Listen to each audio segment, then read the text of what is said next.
E vamos para o capítulo 1. Vamos continuar aqui no capítulo 1.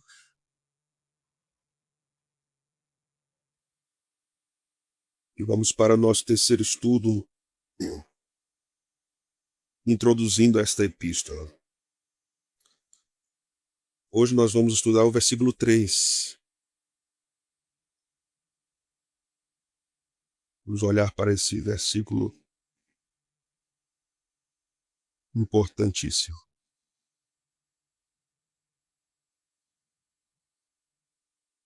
Nós vamos ler do versículo 1 até o versículo 4, mas o nosso foco será o versículo 3. Havendo Deus outrora falado muitas vezes e de muitas maneiras aos pais pelos profetas, nestes últimos dias os falou pelo Filho, a quem constituiu herdeiro de todas as coisas, pelo qual também fez o universo. Ele que é o resplendor da glória e a expressão exata do seu ser, sustentando todas as coisas pela palavra do seu poder, depois de ter feito a purificação dos pecados, assentou-se à direita da majestade nas alturas, tendo se tornado tão superior aos anjos, quanto herdou mais excelente nome do que eles. Amém. Vamos orar. Senhor, Deus eterno, cantamos sobre teu amor, por esse revelado nas Escrituras,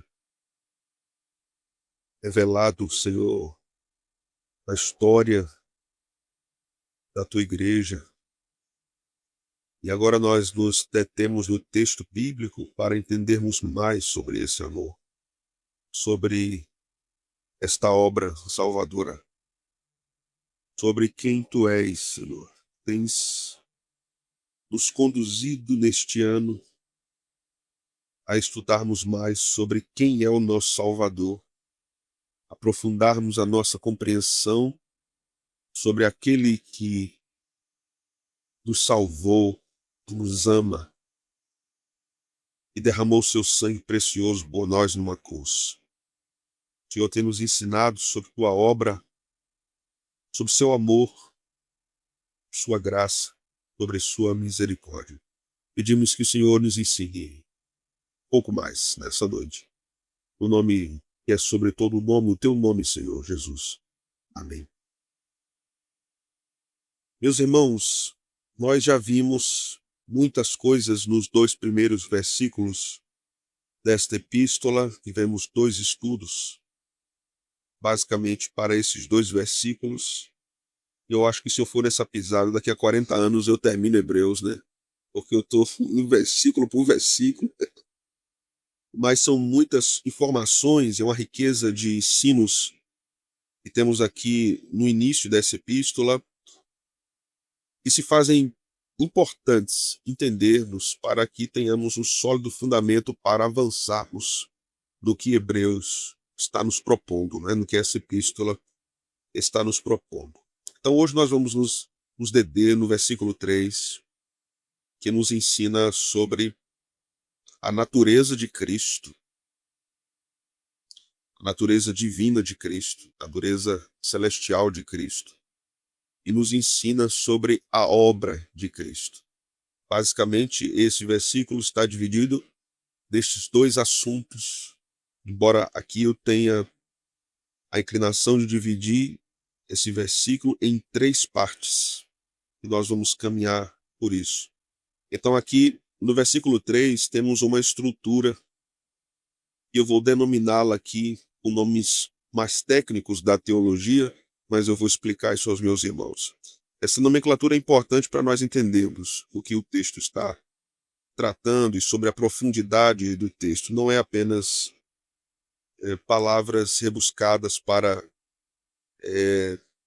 talvez deslumbrar nosso entendimento teológico, não é isso.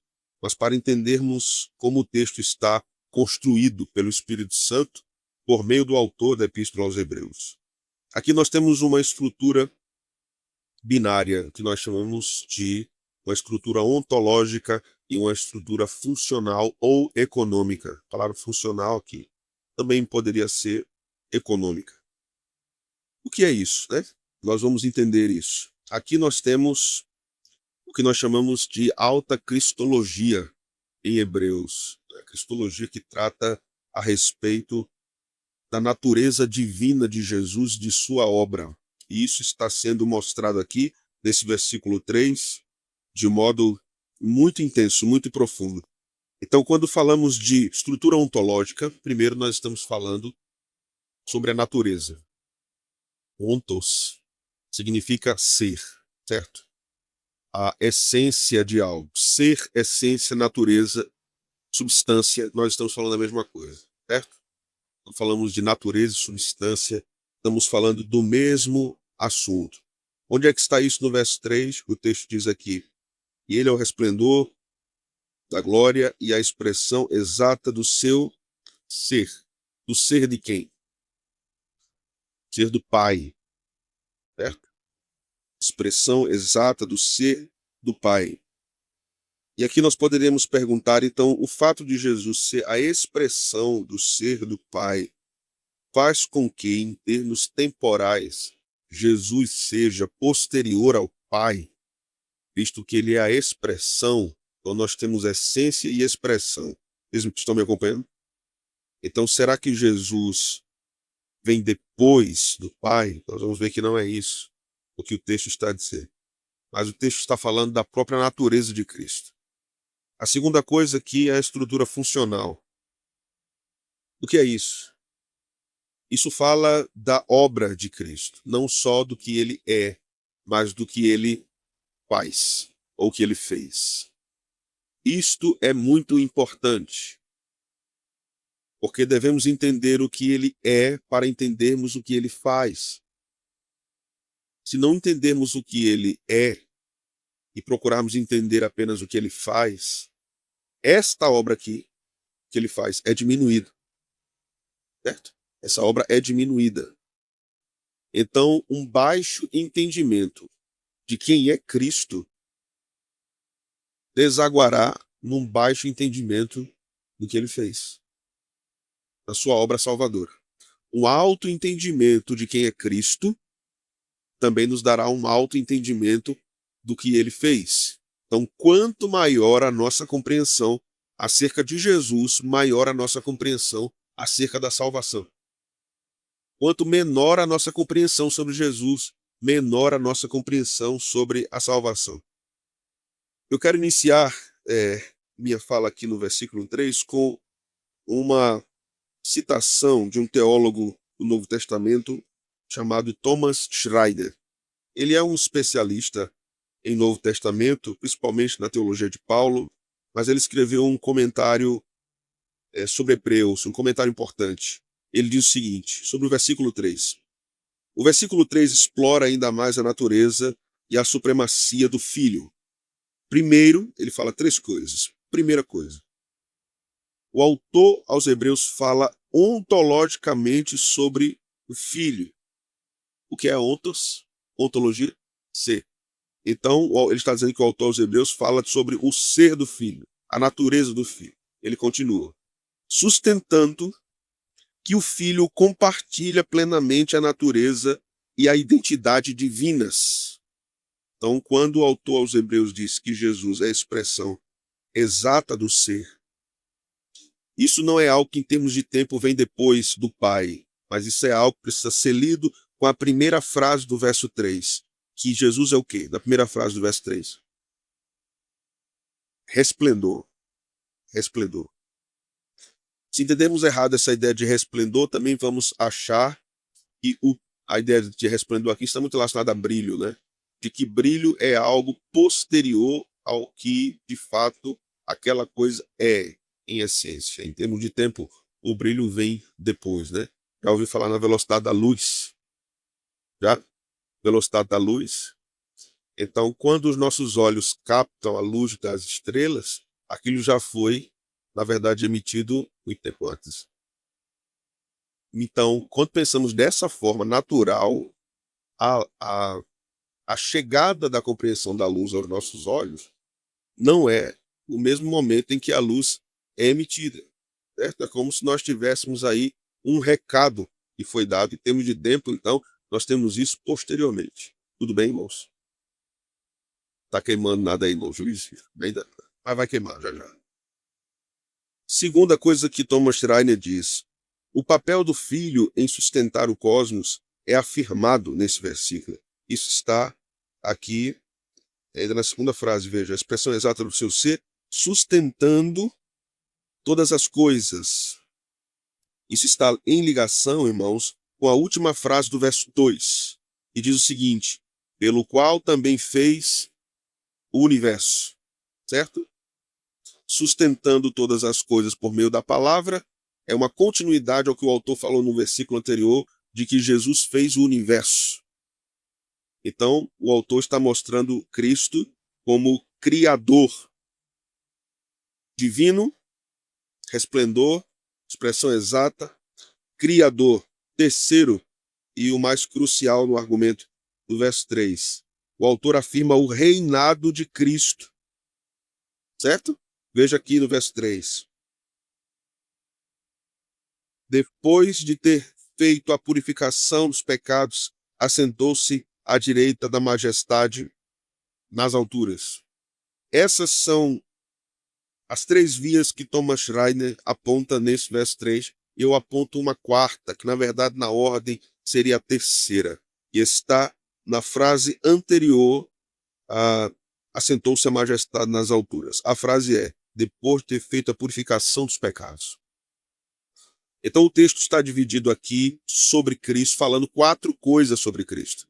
A natureza de Cristo, a natureza divina de Cristo, certo? É a primeira coisa. Segunda coisa, ele é o Criador de todas as coisas. Terceira coisa, ele é o sacerdote. Ele é o purificador. Quarta coisa, ele é o rei.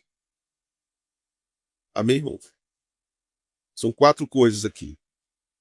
Aí não dava para eu passar por isso assim, de todo jeito. Né? Tinha que observar isso com muita atenção. Então, aqui no verso 3, o autor articula uma cristologia muito densa. É um versículo só, mas nós temos aqui algo cuidadosamente estruturado para ensinar aqueles crentes hebreus a respeito de Cristo. Pausa aqui, abre parênteses, porque ele está dizendo que Jesus é igual a Deus, de que Jesus é Criador, de que Jesus é o sumo sacerdote e de que Jesus é o rei. Porque os crentes hebreus estavam sendo tentados a voltar ao judaísmo e estavam em dúvida a respeito da identidade de Jesus. E se Jesus era realmente superior à religião judaica. E aí o autor aos Hebreus vai dizer, vamos ver se ele é superior, ele tem a mesma natureza do Pai, ele é criador, ele é purificador e ele é rei. Então esse versículo é muito importante para aquele momento que a igreja que recebe essa epístola estava vivendo. O Filho aqui, apresentado no verso 3, não apenas reflete Deus externamente. Ele não é apenas uma apresentação de quem é o Pai. Não é apenas isso que está sendo mostrado aqui. Na verdade, ele revela quem Deus é em sua própria essência. Jesus revela quem o próprio Deus é. A divindade é na sua própria essência. Então, essa foi a linguagem escolhida aqui pelo autor aos Hebreus. Dito isso, nós vamos começar a examinar aqui os termos, né, que o autor usa. São termos muito importantes e muito interessantes. Primeiro, que Jesus é o resplendor da glória.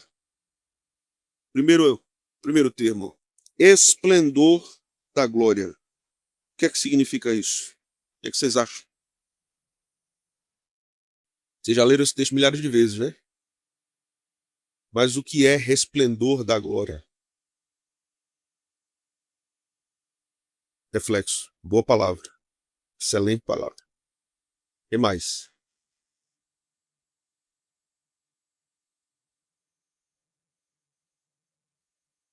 Propagação. Sim. Progressão. Projeção. Sim. O que mais? revelação, brilho. Resplendor tem a ver com brilho. Tá bem?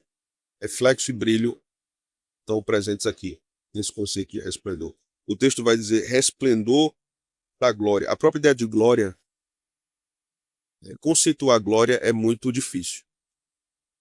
Né? Conceituar glória é muito difícil. Porque glória tem a ver com brilho, com luz, mas tem a ver com peso, algo pesado. Então, falar da glória de Deus é falar de algo que é brilhante, luminoso e pesado. Talvez a melhor definição da glória de Deus seja a manifestação da sua santidade. Porque a santidade é um resumo de todos os atributos. Somente Deus é santo como ele é santo. Os demais objetos, demais criaturas podem ser santificados pelo Senhor, mas somente ele é santo em termos perfeitos, né? Então, nós estamos falando aqui de resplendor, e é exatamente esse o conceito, e pode significar reflexo, de modo que o Filho espelha a glória de Deus. Ou poderia ser definido também como brilho. Ele mostra o brilho de Deus ao mundo. Então, nisso ele está manifestando o que é a glória do Pai. Mais à frente do nosso estudo, nós vamos fazer um comparativo do que Hebreus 3 diz, do que João 1, no prólogo do Evangelho, diz. E é impressionante.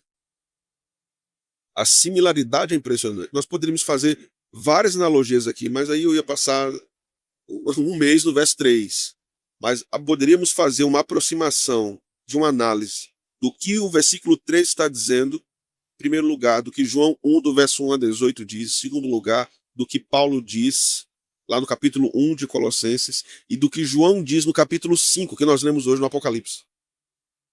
Todos esses textos são correlatos, falando a respeito dessas classificações que o autor aos Hebreus atribui a Jesus. Então vamos conceituar aqui, em primeiro lugar, reflexo. Vamos usar essa palavra, reflexo, e vamos conceituar precisamente o que é reflexo. O que é reflexo? Eu vou conceituar assim.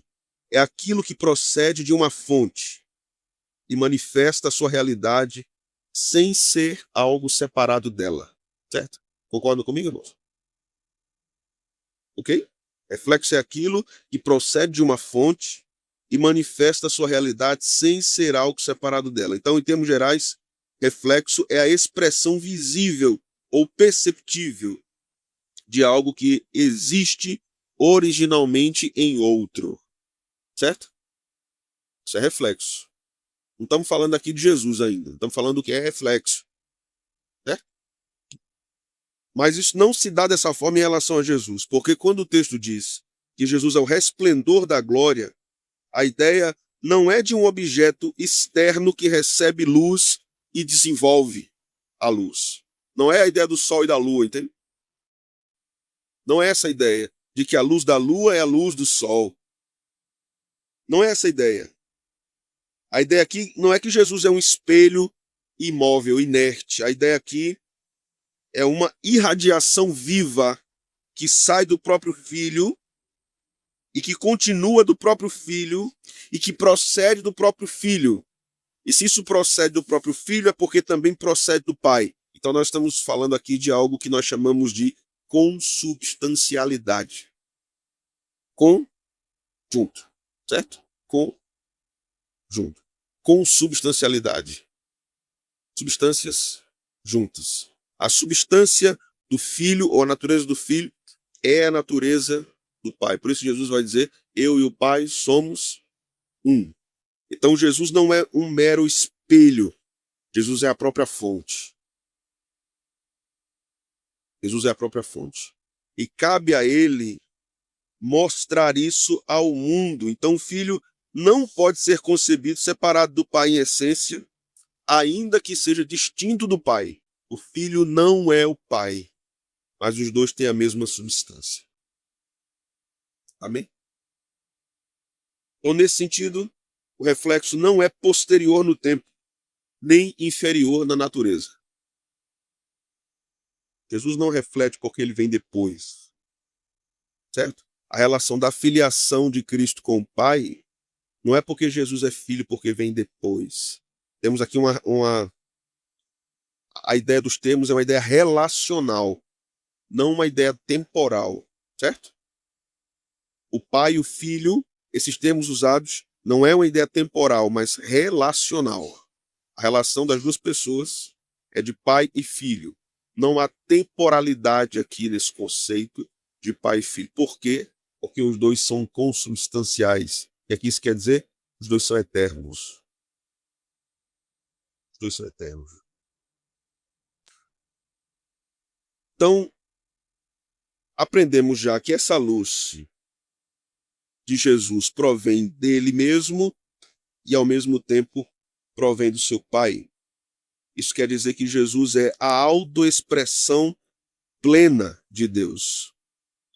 Por isso, irmãos, toda tentativa de compreender a obra de Cristo sem partir dessa afirmação de quem ele é ontologicamente está fadada a reduzir o alcance da salvação. Está fadada a mostrar que o homem é salvo por outros meios também, não por meio absolutamente vindo de Cristo. Então, como eu disse, se a nossa conceituação sobre Cristo é baixa, a nossa ideia de salvação também é. Se alguém crê que o homem é salvo porque ele quis, então a ideia dessa pessoa sobre Cristo também é muito baixa. Muito baixa. Este cristão, pode ser até um cristão, ele precisa aprender mais sobre Cristo, sobre a obra de Cristo. Então, esse versículo também nos ensina algo que nós devemos entender, que não há possibilidade, de acordo com o texto, de fazermos uma leitura que chamamos de subordinacionista. Jesus não é inferior ao Pai. A missão de Jesus é diferente do Pai. Certo? Então, há uma ideia, podemos colocar aqui, entre aspas, de subordinação na operação da salvação, não na natureza. Jesus e o Pai são iguais na natureza. Amém? Jesus não é inferior em nada. Na obra da salvação é Jesus quem morre. Na obra da salvação é Jesus quem ressuscita, não é o Pai que faz isso. Né? Na obra da salvação é Jesus que se angustia. É Jesus que diz, Deus meu, por que me desamparaste? Isso é economia, é função de Jesus. O texto vai tratar sobre isso, mostrando Jesus como o Deus glorioso, mas como o Deus que sofre também para purificar pecadores. Sofre aonde? Na cruz. Sofre na agonia, sofre na humilhação. Então temos aqui sendo mostrado o Deus da glória e o Deus que sofre. Não são dois deuses. E não podem ser vistos separadamente. O Deus da glória e o Deus que sofre para salvar pecadores. Jesus entrega-se humanamente para salvar pecadores. Dito isso, então, fica mais claro para nós aqui o conceito de reflexo, né? De brilho, de glória, esplendor da glória. Mas Calvino também nos diz algo interessante. Calvino escreve no século XVI esse comentário, um comentário de Hebreus, e ele diz algo muito interessante e muito profundo. Ele diz o seguinte, irmãos: o fulgor, a ideia de fulgor aqui, é a mesma de resplendor, certo? Fulgor, esplendor, brilho, reflexo. O fulgor da substância de Deus, veja que coisa, presta atenção nisso, é tão forte que fere os nossos olhos. Certo? O fulgor da substância de Deus é tão forte que fere os nossos olhos, até que esse fulgor seja projetado aos nossos olhos na pessoa de Jesus. Jesus é a forma, Jesus é a pessoa pela qual nós podemos ver a glória de Deus. Por quê? com Paulo, com Moisés, né? Calvino continua. Segue-se disso que somos cegos para a luz de Deus. Deus disse, né? Ninguém me vê e fica vivo. Né? Deus não disse isso, Moisés. Ninguém me vê e permanece vivo. Porque Moisés queria ver, né? Senhor, mostra-me a boa face. Né? Então, Calvino vai dizer, segue-se disso que somos cegos para a luz de Deus, a menos que essa luz nos ilumine em Cristo. E ele continua, deveras, aqui está uma filosofia muito útil para que nos apercebamos da excelência de Cristo por meio de um genuíno senso de fé e por meio de nossa experiência pessoal. Como eu já disse, ele já tinha dito isso anteriormente, devemos ter entendimento similar dessa imagem. Deus em si e por si mesmo. Será incompreensível a nossa percepção até que a sua forma nos seja revelada no Filho. Ninguém entenderá a Deus se não for por meio de Cristo. Por isso que ele é o reflexo, por isso que ele é o brilho, por isso que ele é a glória. Porque os nossos olhos não aguentariam o fulgor da glória poderosa de Deus. Cristo, então, demonstra isso de modo revelacional para nós.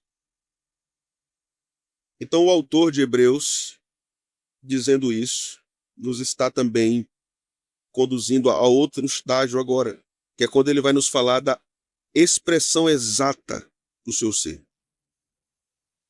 Os termos estão ligados aqui, né? Resplendor e expressão. Mas não são a mesma coisa. Eles estão ligados, mas eles não são sinônimos.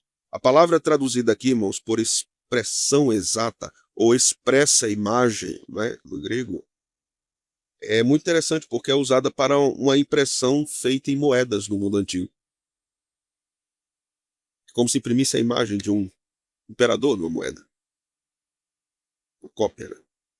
O autor aos Hebreus está dizendo que Jesus é a expressão exata, a impressão do Pai. Então quem vê, vê o Pai. Lembra do discípulo que disse, Senhor, mostra-nos o Pai? O que foi que Jesus respondeu?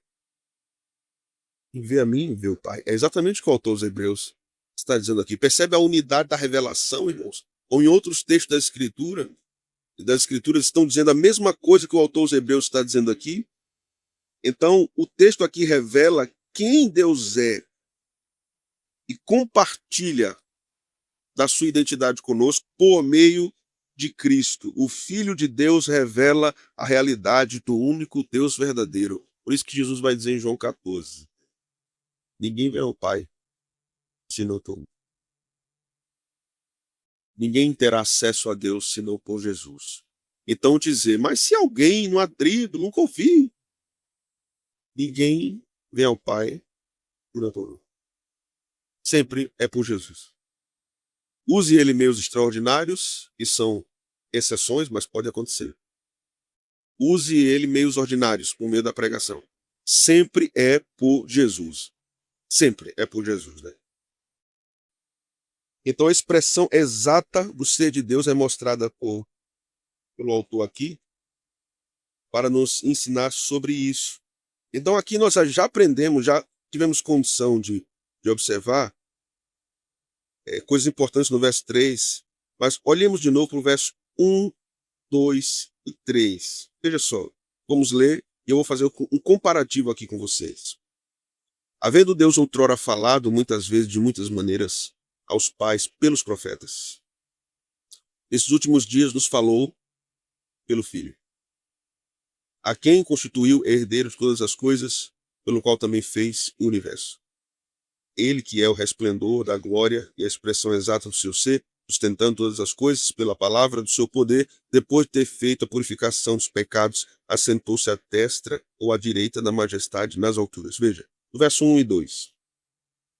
Nesses últimos dias nos falou pelo Filho. Aqui o autor aos Hebreus está mostrando Jesus como um profeta. Falou aos nossos pais pelos profetas. Falou-nos pelo Filho. O autor está mostrando o ofício profético de Cristo. No verso 3, o texto diz, depois de ter feito a purificação dos pecados, o autor aos Hebreus está nos mostrando Cristo como sacerdote. Está nos mostrando aqui a expiação eficaz e suficiente. Veja, depois de ter feito, verso 3, a purificação dos nossos pecados, assentou-se. A ideia de depois de ter feito. Essa parte é muito importante. Depois de ter feito, quer dizer que acabou.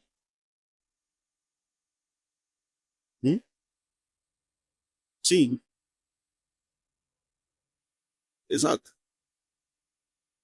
Assim como Deus terminou sua obra, Cristo terminou sua obra, tendo feito a purificação. A obra foi feita.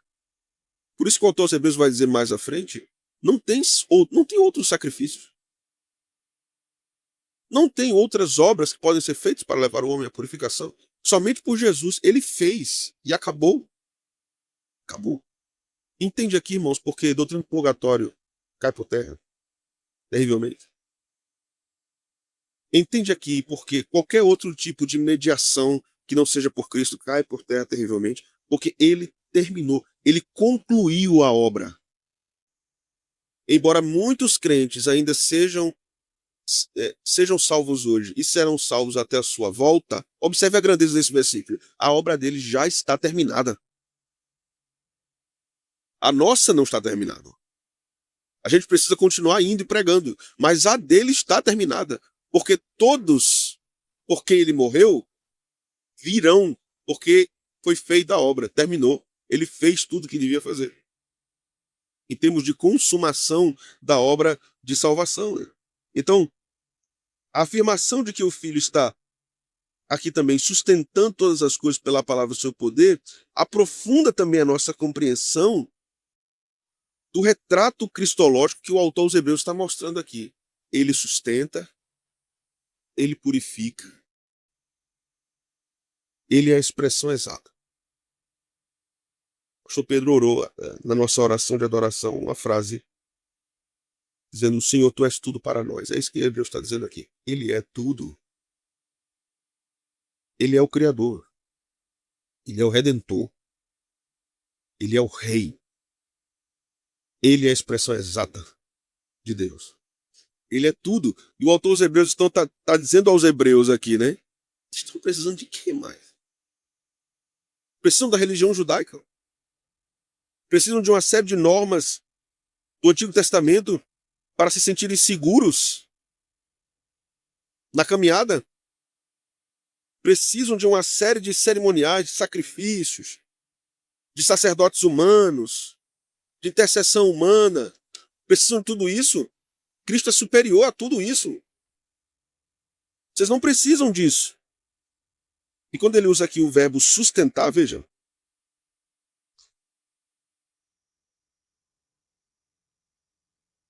Sustentando todas as coisas pela palavra do seu poder. Aqui, irmãos, e o verbo sustentar aqui é mais do que conservação. Certo? Porque quando eu digo que esse microfone ele está em cima de uma base aqui, que vocês não estão vendo, mas eu estou vendo. Tem uma base aqui, então a base está sustentando o microfone em um estado estático. Certo? Está dando uma base ao microfone. Ele está segurando. A ideia aqui de Cristo sustentando não é Cristo sustentando estaticamente a criação, não é essa a ideia. A ideia aqui é que Cristo conduz ativamente a criação. Cristo dá direção contínua à criação. A ordem criada é regida por Cristo. Cristo não apenas impede que o universo venha a um colapso, ele governa de modo eficaz o universo. Todas as coisas são governadas por ele, levando cada coisa ao seu propósito estabelecido. Cada coisa, cada chuva que cai, cada animal que é alimentado, cada animal que é trazido para o alimento humano, cada fruto, cada legume, cada semente, cada grão, tudo é governado por ele. Do plantio ao crescimento, ao consumo humano, ao consumo dos animais, ele está governando absolutamente todas as coisas. Ele sustenta todas as coisas. Os irmãos hebreus estavam com medo. com medo dos judeus, com medo do Império Romano. E aí o autor aos Hebreus diz assim, irmãos, ele não mantém apenas uma base estática no mundo para que o mundo continue funcionando. Jesus conduz o mundo, irmãos, e ele conduz a vida de vocês. Tudo está sendo conduzido por ele. Quando ele usa aqui a expressão, a palavra do seu poder, também precisamos pensar nisso, né? Porque ele não deve, essa expressão não deve ser entendida como um instrumento separado de Cristo, né? A palavra de Cristo é algo separado dele. Mas devemos entender isso aqui como a expressão da sua autoridade soberana.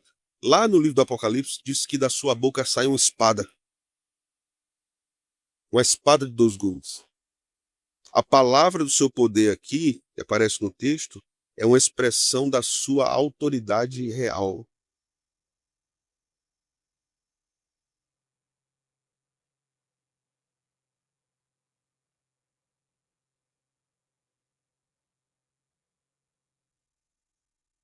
Perfeito.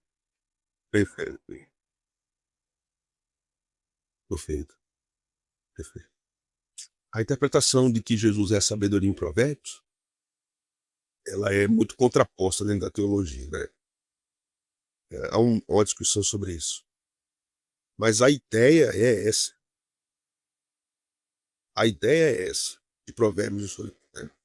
Não vamos entrar no mérito se ali de fato é uma profecia sobre Jesus. Mas a ideia é que Jesus é a manifestação da sabedoria divina ao mundo.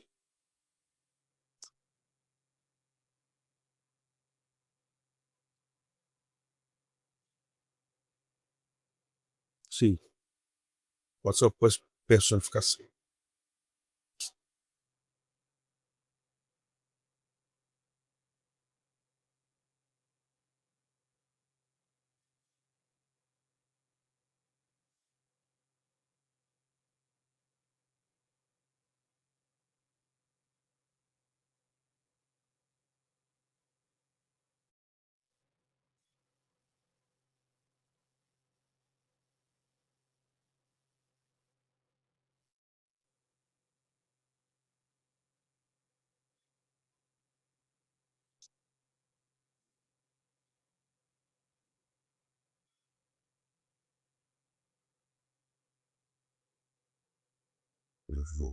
Exatamente.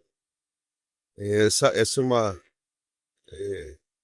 tentativa de ler cronologicamente o Apocalipse, é uma leitura muito problemática. Então, a leitura, é claro que nem tudo em Apocalipse é uma leitura preterista, né?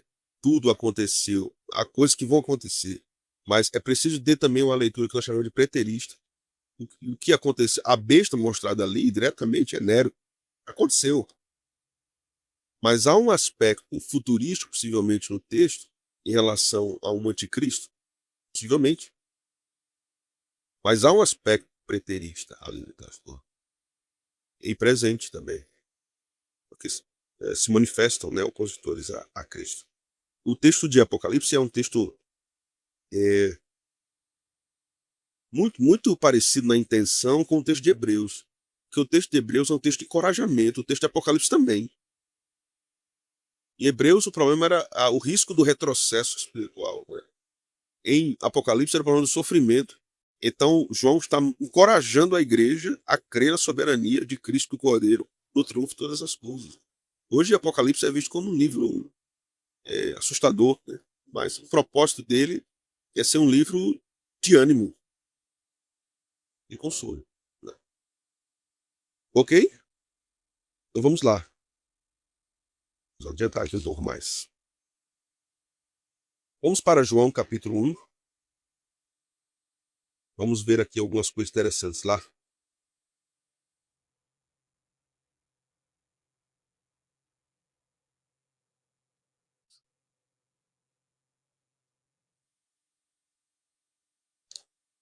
Vou pedir para a Jéssica deixar aqui Hebreus 1:3, e nós vamos nas nossas Bíblias para João, capítulo 1. Vamos perceber aqui algumas coisas.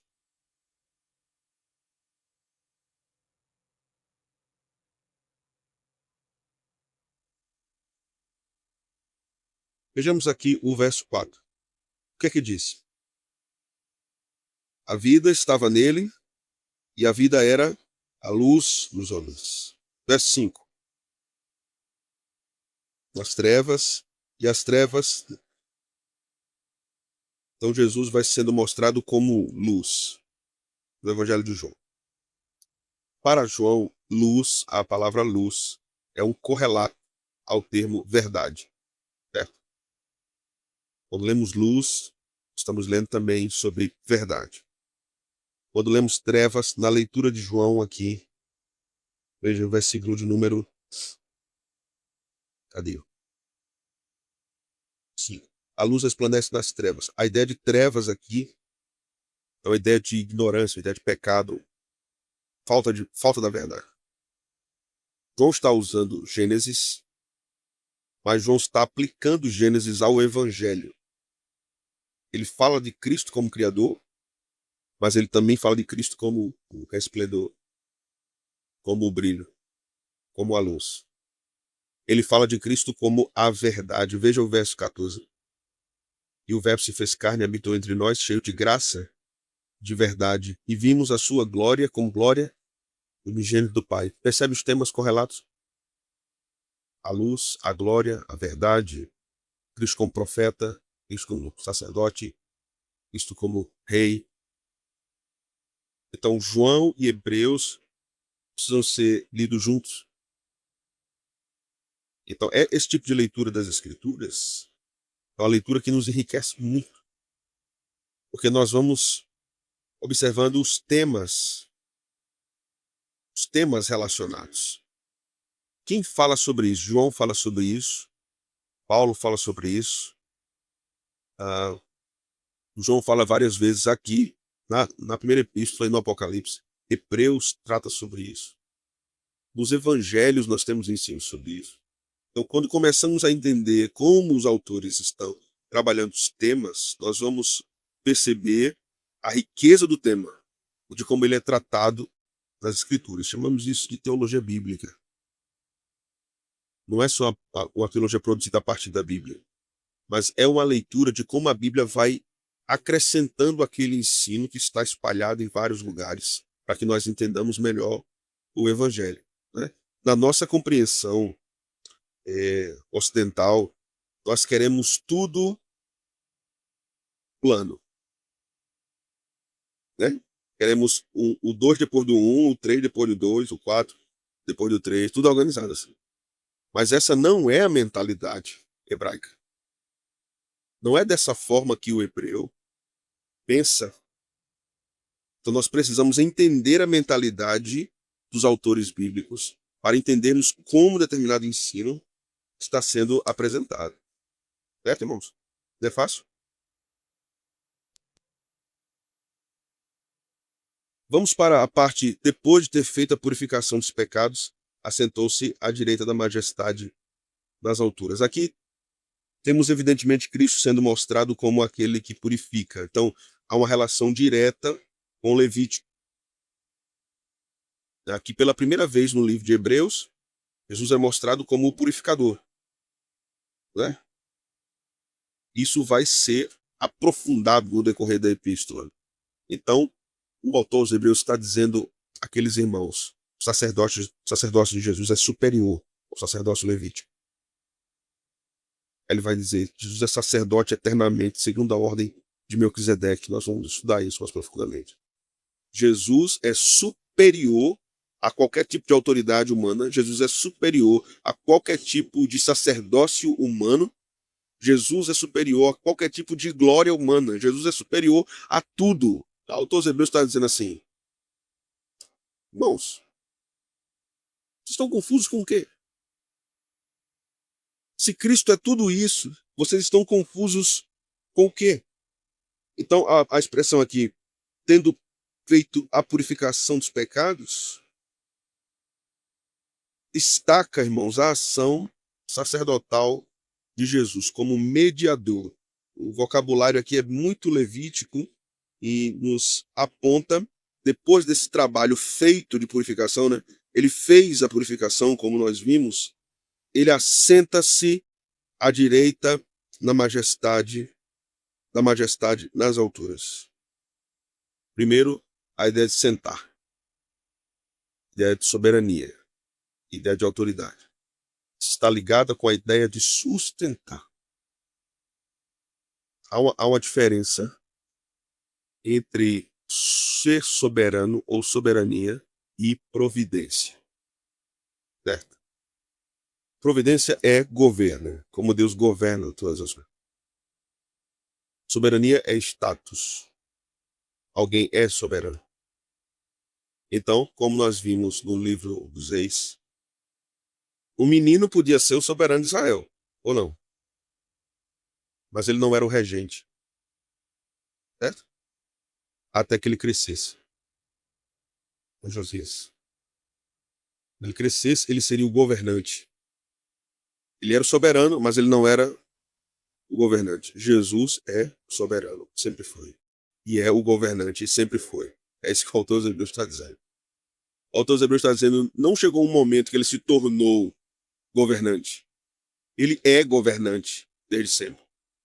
Ele é o criador governante. Ele não cria e sai. Ele não cria o relógio, dá corda e vai embora. Ele fica lá, fazendo o relógio funcionar. Trabalhando naquilo. Meu pai trabalha até agora e eu trabalho também. Então, ele é o soberano e ele é o governante. Ele está sentado à destra de Deus Pai nas alturas. Então, isso fala também da sua intercessão. Como rei e sacerdote. Isso aqui é maravilhoso. À destra de Deus nas alturas. Temos um advogado junto ao Pai, segundo a linguagem de João. Então, nós temos um rei sacerdote.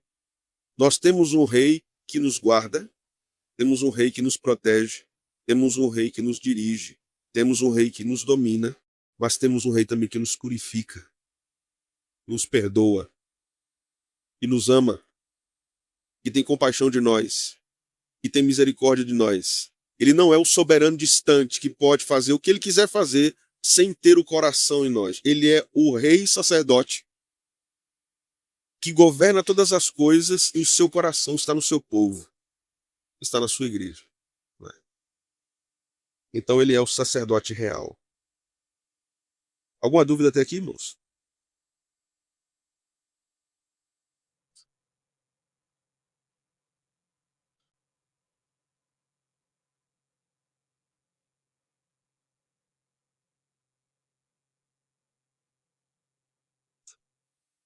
Ele é o sacerdote e é a oferta. Isso aqui é muito significativo também. Boa colocação de olho. Isso aqui é muito significativo para os hebreus, entende? Que estavam atrás do judaísmo, querendo reviver os preceitos judaicos. E o autor dos Hebreus está dizendo, irmãos, precisa de sacerdote? Cristo é. Precisa de sacrifício? Cristo é sacrifício. Precisa de rei? Cristo é. Precisa de criador? Cristo é. Vocês precisam de quê mais? Na verdade, o que vocês precisam é entender quem é Cristo. Aí veja, dê um salto comigo no capítulo 2 de Hebreus. Veja o que diz o verso 1 do capítulo 2 de Hebreus. Vamos ler juntos? Por esta razão, importa que nos apeguemos com mais firmeza às verdades ouvidas e delas jamais nos desviemos. Ele está falando o que falou em todo o capítulo 1. Irmãos, nos apeguemos com mais firmeza. A ideia de firmeza aqui é com mais força ao que nós sabemos. E não nos desviemos disso. Porque o evangelho é isso. É claro que ele vai falar aqui de ensinos fundamentais do evangelho, que é fundamental para esse povo. Para nós é um negócio muito profundo, né? Mas isto que eu estou falando para vocês hoje é fundamento. Isto é fundamento da fé. Os nossos trabalhos de discipulado cristão não podem se resumir a uma classe de catecúmenos de 1 ano, 6 meses que termina e acabou. Nós continuamos aprendendo. Então, uma igreja saudável é uma igreja que ensina continuamente os fundamentos do evangelho. Isso é fundamento. Nós precisamos entender quem é Cristo nesses termos. Então, algumas aplicações aqui, irmãos. Primeiro, aprendemos com esse texto a não retrocedermos. Porque voltar atrás é abandonar a realidade pela sombra. Jesus é realidade. O judaísmo era sombra. Mera religiosidade é sombra. Jesus é realidade. Nós devemos conhecer Jesus. Para os cristãos dessa época, o livro, a tentação de retornar àquele cerimonial não era apenas emocional, era teológica. Eles estavam entendendo que a verdadeira teologia estava no que o judaísmo estava ensinando. Então, Hebreus responde mostrando que tudo aquilo que o judaísmo ensinou era sombra e que Jesus é realidade. O que é uma sombra? A sombra mostra a forma, mas ela não mostra a substância. O autor aos Hebreus está dizendo: o evangelho é a substância, Jesus é a realidade das coisas. Vocês estão atrás de sombras. Se o Filho, irmãos, como o autor aos Hebreus ensinou, é o resplendor da glória e a expressão exata do ser de Deus, então afastar-se dele é afastar-se do próprio Deus. Ele estava dizendo isso aos Hebreus: afastar-se do Filho, ir para o judaísmo, é afastar-se do próprio Deus. Retroceder aqui, no pensamento do autor aos Hebreus, não significa buscar mais segurança, mas trocar aquilo que é pleno e vivo por aquilo que era provisório e pedagógico apenas. Certo? O judaísmo era pedagógico, provisório. Jesus é pleno, Jesus é vivo. Então a perseverança ensinada aqui, irmãos, não é uma teimosia, né? Uma teimosia religiosa, vou ficar teimando aqui. Tá? Não é isso. É fidelidade a Deus. Fidelidade a Deus por quem é o Filho, porque nós conhecemos o Filho. Segunda coisa, aprendemos aqui a descansar na salvação, porque a purificação dos pecados foi concluída. Esse texto é confrontador, irmãos, porque escute o que eu vou lhe dizer. Você pecou hoje. Você pecou. Talvez você tenha pecado terrivelmente. Pecou e o pecado pode ter sido manifesto de várias formas distintas. Você pecará amanhã. Você pecará domingo. Você pecará a próxima semana. Você pecará até o último dia da sua vida. Cristo já terminou o que ele tinha que fazer pela sua vida. Está concluído. Você entende que esse ensino ele não promove a libertinagem, ele promove o constrangimento. Você vai pecar amanhã. Ele diz: eu já tenho perdão garantido para você. Senhor, eu caí em impureza, eu caí em pensamentos odiosos, malignos, eu caí em maledicência, eu desfalso testemunho de todos os pecados que você vier a cometer. Ele já concluiu perdão para todos eles. Todos os seus pecados estão na cruz. Todos. E por que eu tenho que confessar? Porque você deve ter humildade no coração de reconhecer a grande obra do Salvador para você. Não confessar é demonstrar orgulho diante do que ele fez. O que resta ao crente, senão ser humilde diante da grandeza da obra de Cristo? O perdão de Jesus, a purificação pelos pecados, irmãos, é muito constrangedor.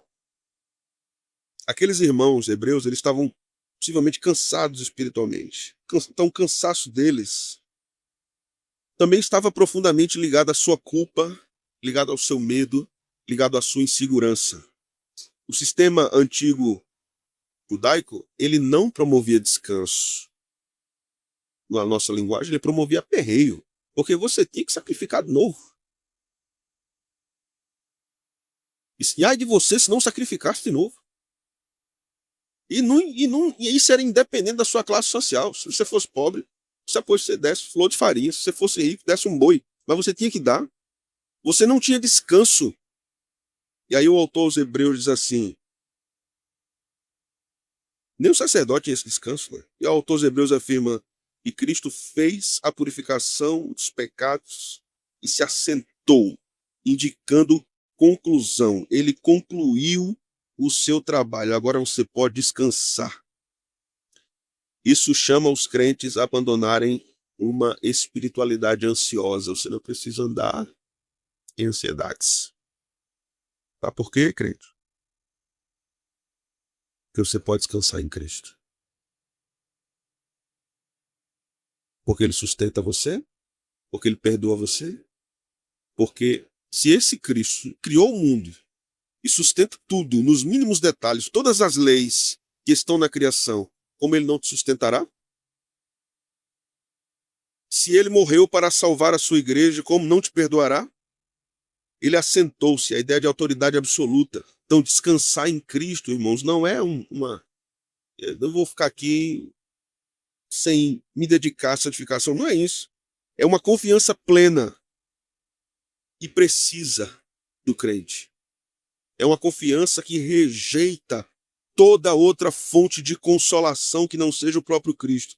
Onde há descanso na obra de Cristo, nasce a verdadeira perseverança. Se você descansa na obra de Cristo, você persevera. Você não fica imóvel. Você não fica inerte. É o contrário. Então vou descansar aqui, vou fazer mais nada. Não. Se você descansa na obra de Cristo, isso joga você para frente. Lhe impulsiona a viver mais para Ele. Em terceiro lugar, o texto nos ensina a perseverarmos na fé, porque quem sustenta o universo sustenta também a igreja. Aquela comunidade era pequena, era frágil, era socialmente vulnerável diante da força institucional que era o judaísmo e era o Império Romano. Que era uma igrejinha, diante da força do Império e da força do judaísmo naquele mundo antigo. E aí Hebreus responde uma questão tão interessante da forma que Hebreus responde. Ele diz assim: o Filho sustenta todas as coisas pela palavra do seu poder. O que é o judaísmo e o que é o Império Romano. Cristo é maior que o judaísmo, maior que o Império Romano. Cristo é maior que os governos. Cristo é maior que o sistema religioso. Confia nisso, irmãos. Está dizendo o autor aos Hebreus, né? Então a perseverança cristã, irmãos, não repousa na força numérica e política da igreja, entende? Nossa esperança não repousa nisso. Nossa esperança não repousa no prestígio social que nós devemos ter na sociedade. Nossa esperança não repousa na representatividade política que venhamos desejar ter na sociedade. A nossa esperança repousa no poder contínuo de Cristo. Ele sustenta todas as coisas e ponto. Isso é maravilhoso o suficiente. O que é prestígio social diante do poder de Cristo? O que é representatividade política diante do poder de Cristo? O que é tudo isso diante do poder de Cristo? O que basta entendermos é, se para aquela igrejinha pequena, debaixo de perseguição, pressão religiosa, pressão política, Cristo disse: eu sou suficiente, quanto mais para nós aqui em Caruaru. Ele continua dizendo: eu sou suficiente. O mesmo Cristo que até hoje, meus irmãos, impede o colapso do universo, sustenta o seu povo em meio a qualquer situação. Qualquer situação. Cristo sustenta o seu povo em meio à perseguição. Cristo sustenta o seu povo em meio ao isolamento. Cristo sustenta o seu povo em meio a perdas terríveis, constantes em todas as áreas. Cristo nos sustenta porque a fé persevera. Sabe por que ela persevera? Porque Cristo governa. Por isso que a fé persevera. Porque amanhã, se a gente acordar e vier uma notícia caótica, a gente pode bater no peito, irmãos, dizer assim: o meu Cristo governa. O dinheiro acabou, eu posso dizer assim: o meu Cristo governa. O cônjuge morreu, o filho morreu, a mãe morreu, eu posso dizer: o meu Cristo governa. Qualquer coisa que venha acontecer na minha vida, a doença chegou, o meu Cristo governa.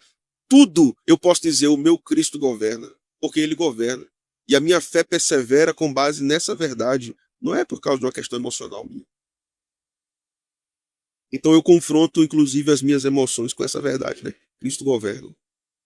Senhor, eu oro assim, irmãos. Não deixe que eu perca a compreensão que é o Senhor quem governa. Mesmo quando as minhas emoções têm a tendência de dizer, é o caos. Tá tudo perdido. Acabou. Não tem jeito. Não tem como virar o jogo. Aí Hebreus vem e diz assim, ele governa, ele sustenta todas as coisas, ele purificou os pecados e assentou-se no trono, acabou. Ele governa e não tem oponente à altura dele. Não tem oponente. A quarta coisa, meus irmãos, é que o autor nos ensina a não relativizarmos Cristo, porque a sua identidade, a identidade de Jesus, fundamenta a sua obra. Alguns poderiam ter tentado a minimizar quem é Cristo. Eles podiam dizer assim, não vamos ser tão radicais. Vamos dialogar, né? Com o judaísmo, quem sabe aí, o ecumenismo. A gente adora Jesus, agora sim. Tiver uma data comemorativa do Império Romano, a gente vai lá e se dobra diante da estátua de César. É a cultura. A gente vai lá e faz.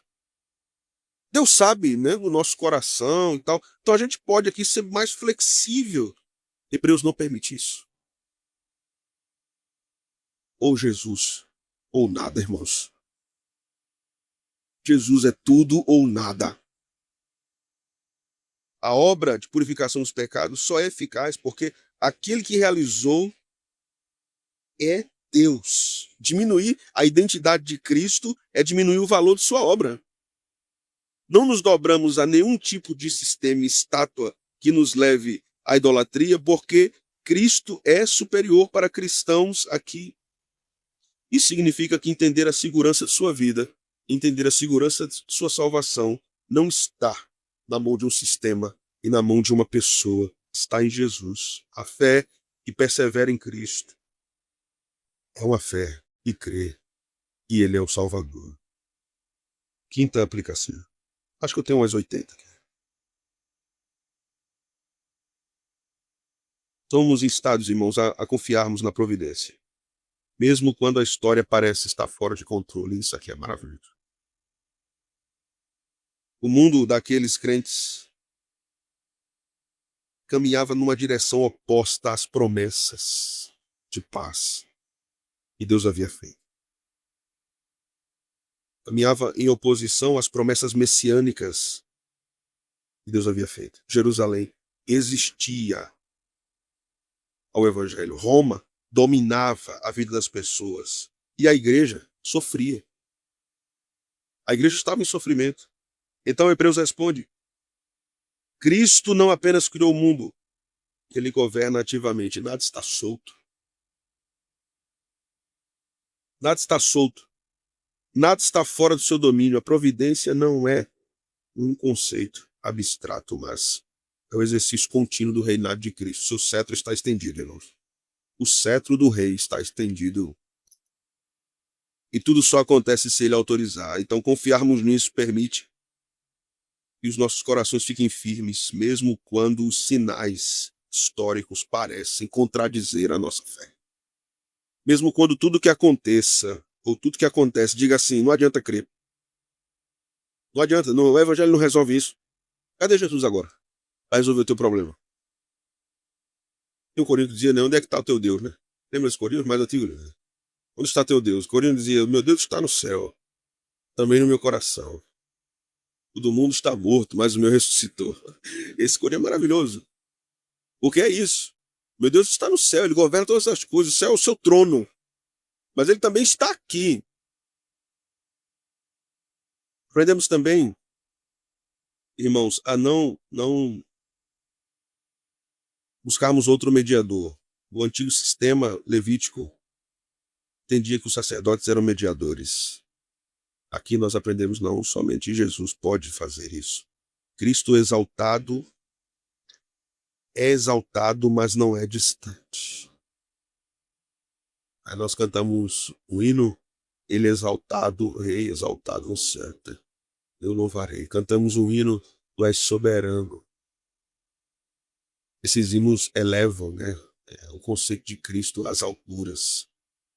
E é esse Cristo elevado às alturas que habita em nós. Ele é exaltado, mas ele não é distante. Ele não é distante. Se você chegou aqui enfraquecido hoje, como os irmãos hebreus possivelmente estavam, isso significa que você precisa entender que a mediação de Cristo por você não é frágil e não é incerta. Ele intercede por você. Ele não esquece. Eu talvez esqueça. Você pode mandar uma mensagem para mim e eu esqueci de lhe responder. Mas Jesus não. Nunca. A mediação dele não é incerta. Aquele que intercede não pode ser removido. Ninguém pode tirar ele da posição de nosso mediador. Aquele que intercede por nós não pode ser substituído por outro. Porque não tem ninguém melhor do que ele. E aquele que intercede por nós não pode ser silenciado por nada e por ninguém. Ele continuamente intercederá por nós. E o pai nunca dirá, não, não ore mais não. Não ore por fulano mais não, não ore por outro mais não. O pai sempre ouve o filho, porque o filho diz assim, graças te dou, porque tu sempre me ouves. Todas as orações que o filho faz ao pai por você são ouvidas e atendidas. Todas. Todas. Todas. As suas orações, muitas delas não são atendidas, elas são ouvidas, mas não atendidas. Mas todas as orações do filho ao pai por você são atendidas. São ouvidas e atendidas. Ele é o mediador perfeito. Nós aprendemos também que devemos aprender a suportar o sofrimento com uma frase desse texto. Ele está sentado nas alturas. Irmãos, o livro de Hebreus, nós vamos ver isso, né? Ele não promete a ausência de sofrimento. Nenhum momento. Nenhum lugar da Bíblia, né? Mas Hebreus não promete, o autor de Hebreus não diz assim aos irmãos, não fiquem firmes, irmãos, porque olha, vai passar isso aí porque é uma época. Não, não tem essa fala. Em nenhum texto do Novo Testamento em que a igreja estava sofrendo, os autores bíblicos disseram, irmãos, vai passar. Eles nunca diziam isso, vai passar, irmãos. Já notou? Não é? No Novo Testamento eles nunca diziam assim, vai passar. A gente aqui diz hoje, né? Vai passar. Mas eles não diziam. Eles diziam assim, fiquem firmes. Fortaleçam-se no Senhor e na força do seu poder. Mas Hebreus, mesmo não prometendo ausência de sofrimento, nos oferece uma interpretação cristológica do sofrimento. Nós olhamos para o sofrimento através de Cristo. O Cristo que reina, passou pela cruz. É o que Hebreus nos mostra. Isso ensina, irmãos, que o sofrimento não invalida a nossa fé.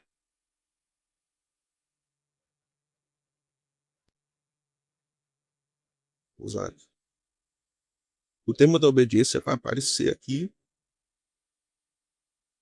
para nós de modo pulsante no texto.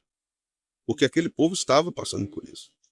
A cruz de Cristo foi o caminho para o trono, viu? Purificação dos nossos pecados assentou-se nas alturas. A cruz foi o caminho para o trono. O sofrimento do cristão é o caminho para a glorificação eterna. É o que Hebreus está nos ensinando nas entrelinhas. Então, irmãos, a esperança não nasce quando o sofrimento é visto sem Cristo. A esperança nasce quando o sofrimento é visto à luz de Cristo. Estou sofrendo, mas eu olho para Cristo. E olho para o meu sofrimento por meio de Cristo. Então eu tenho esperança. Se eu olho para o sofrimento sem Cristo, nada tem sentido, né? Tudo é vaidade debaixo do sol. Nada tem sentido sem Jesus. Mas se eu olho para o sofrimento por meio de Jesus, há esperança no meu coração. Porque não há trono sem cruz. Não há glória sem Calvário. Não há. Para a vida cristã também não há. Aprendemos também, estou chegando no fim, viu? Segura aí. E rejeitaram a fé meramente ritual é importante, irmãos, porque Cristo é a revelação final, real. A nossa fé não deve ser ritual. Você vem para a igreja todo domingo, faz tudo que está na cartilha. Orar. Ler a Bíblia, ler a Bíblia. Cantar. Falar o credo. Creio em Deus Pai. 10 mandamentos. Pronto, terminou, pronto. Tá pago. Tá pago.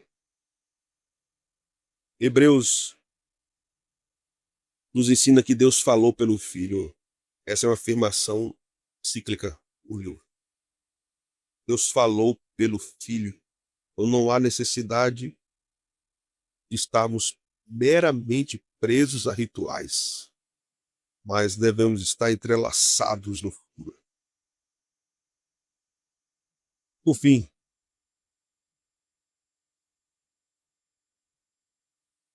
depois de termos visto tudo isso, aprendemos que a adoração cristã, a verdadeira e profunda adoração cristã, nasce do assombro que temos da majestade de Jesus nesse texto. Quando nós estremecemos diante da grandeza de quem é Ele, irmãos, a nossa adoração será completamente diferente.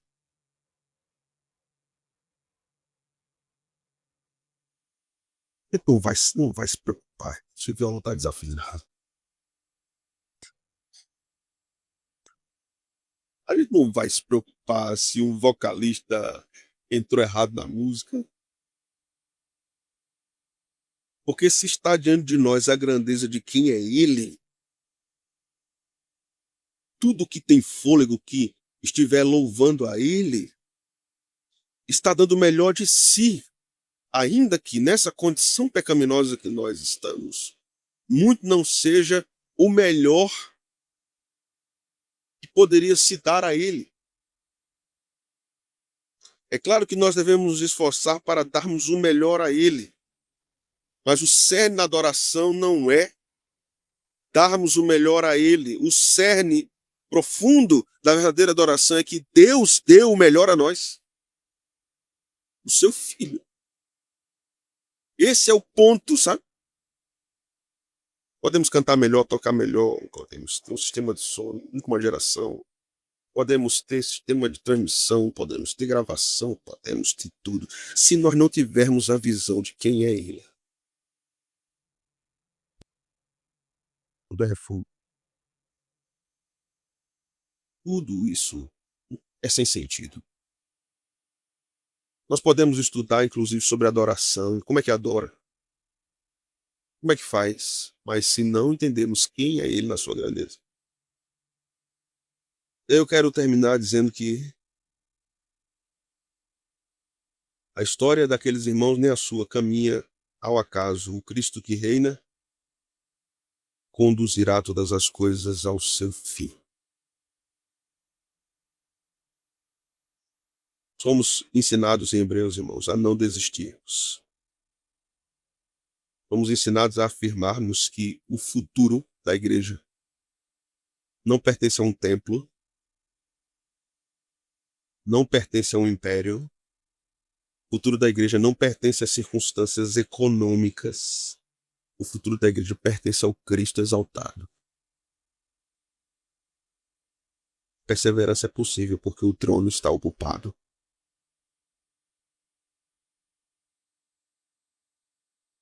Irmãos, dá uma doida aí num presidente desse do mundo aí, né? O xerife do mundo, e manda caças para Caruaru, explodir tudo, detonar o templo da primeira igreja. Não, nós temos Cristo. Temos Cristo. As fontes secaram, a economia quebrou. Nós temos Cristo. Temos Cristo. Ele é o bem mais precioso que nós podemos ter. Amém? Muito orar.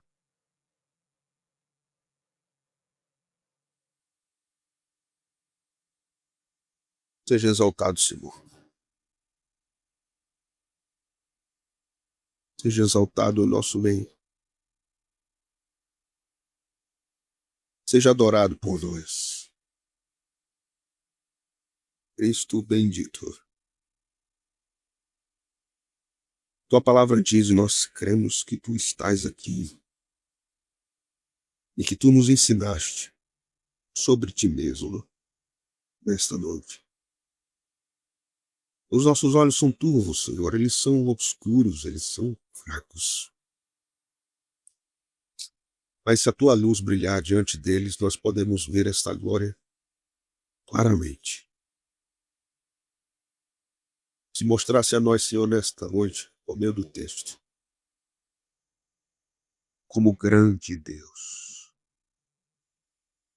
poderoso Deus, que destrona todos os poderosos e ocupa sozinho o trono do universo.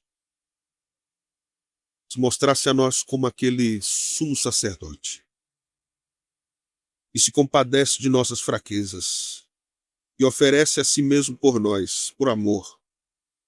Por amor. Nós não tínhamos te dado nada, Senhor, nem temos nada a oferecer ao Senhor. O que está em nossas mãos que pode satisfazer os teus olhos, Senhor? O que está em nosso canto que possa satisfazer a tua glória? O que está em nosso coração que pode satisfazer o Senhor plenamente? Nada do que temos ou que somos pode, Senhor, acrescentar nada ao Senhor. Mas o Senhor resolveu amorosamente olhar para nós e ter prazer em nós, escolheu isso soberanamente. Meu Deus.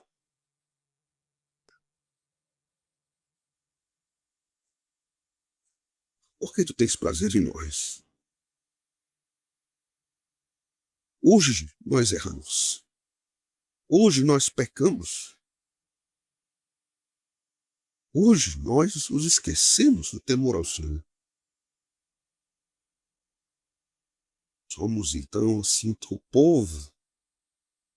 O Senhor chamou, recolheu, juntou. Somos fracos, Senhor. Pois tu és forte.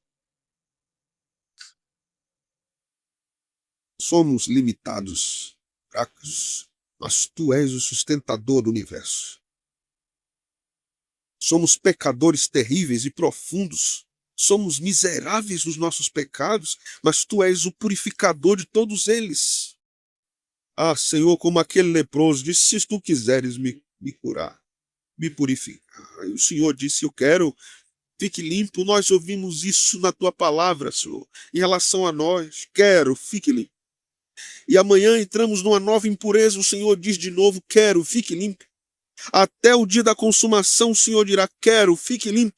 E o Senhor não desistirá de nós, jamais, jamais. Porque o Senhor fez a obra. E o Senhor aplica a obra aos nossos corações.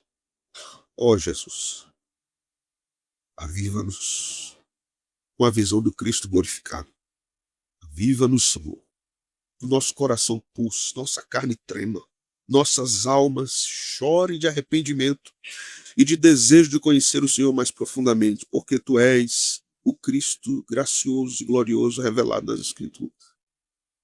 Leva-nos em paz para os nossos lares nessa noite, com a consciência do que ouvimos e aprendemos, e com o coração ardendo, Senhor, ardendo com a tua verdade. Que bom seria o encontro contigo hoje. Que bom seria vermos o Senhor face a face. Que bom seria ouvirmos de tua boca, ó Salvador, servo bom e fiel.